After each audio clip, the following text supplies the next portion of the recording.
Halo teman-teman, berikut saya akan menjelaskan cara penggunaan aplikasi anggaran. Jadi berbeda secara tampilan hampir sama dengan aplikasi Business Plan, hanya bedanya kalau Business Plan kan pembuatannya dari awal, kemudian ada perhitungan terhadap balik modal, kemudian BEP dan lain-lain, sedangkan anggaran ini lebih untuk perusahaan atau usaha yang sudah jalan.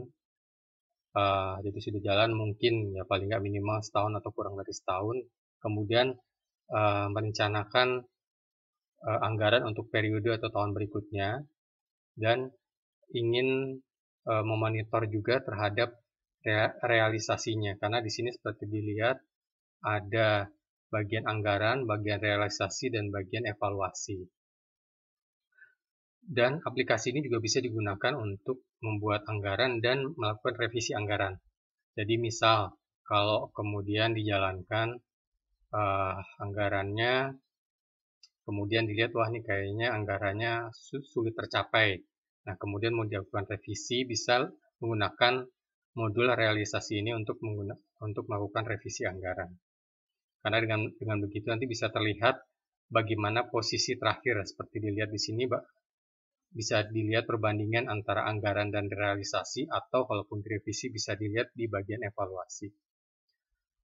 Oke, saya mulai dari awal. Jadi yang pertama harus dilakukan adalah melakukan setup, di mana di sini diisikan data usaha terlebih dahulu. Di sini diisi nama usahanya, kemudian data usahanya, kemudian ini tanggal untuk periode. Nah, di sini adalah untuk mengisi daftar aset atau penyusutan. Jadi di sini sudah saya isikan tahun yang umum dipakai untuk perhitungan penyusutan, dan di sini adalah persen nilai.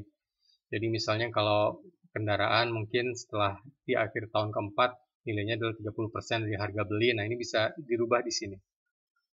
Ya. Setelah data usaha, kita bisa melihat ke format laporan. Dan untuk yang aplikasi ini adalah untuk anggaran perusahaan jasa.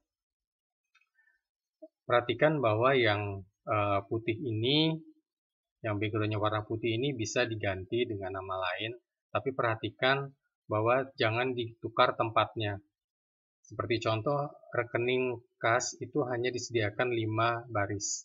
Tidak bisa kemudian di sini diinsert dikasih baris ke-6, karena formulanya sudah dibuat khusus. Kalau tidak nanti bisa berantakan di belakangnya. Tapi diganti ini bisa. Ini silahkan diganti. Demikian juga ini. Pendapatan pasti akan diganti tergantung jenis jasanya apa. Kebetulan di sini saya mengambil contoh jasa rental mobil atau ekspedisi, di mana pendapatannya saya hanya membagi dua, sewa dan kargo. Kemudian ada biaya variabel langsung di sini, ada supir, bensin, dan biaya lain-lain. Kalaupun tidak ada biaya variabel langsungnya, di sini juga tidak usah diisi, tidak apa-apa. Jadi nanti langsung ke biaya tetapnya. Kemudian setelah selesai dengan format laporan, ini adalah daftar aset. Jadi karena asumsinya ini adalah membuat anggaran setelah usahanya berjalan, maka di sini perlu diisikan aset-aset yang dibeli sebelum tahun periode anggaran ini dibuat. Asumsinya tadi kan di sini dibuat untuk periode tahun anggaran 2019. Maka di sini adalah daftar aset dimasukkan data-data pembelian untuk aset yang dibeli sebelum tahun 2019. Makanya di sini ada 2017, 2018, kemudian ada harga belinya, kemudian kategorinya jangan lupa diisikan. Ini kategorinya inventaris kendaraan. Ya, kalau inventaris operasional diisikan inventaris operasional. Oke, demikian untuk setup. Jadi kalau setup sudah selesai, maka kita bisa masuk ke bagian selanjutnya, yaitu bagian anggaran.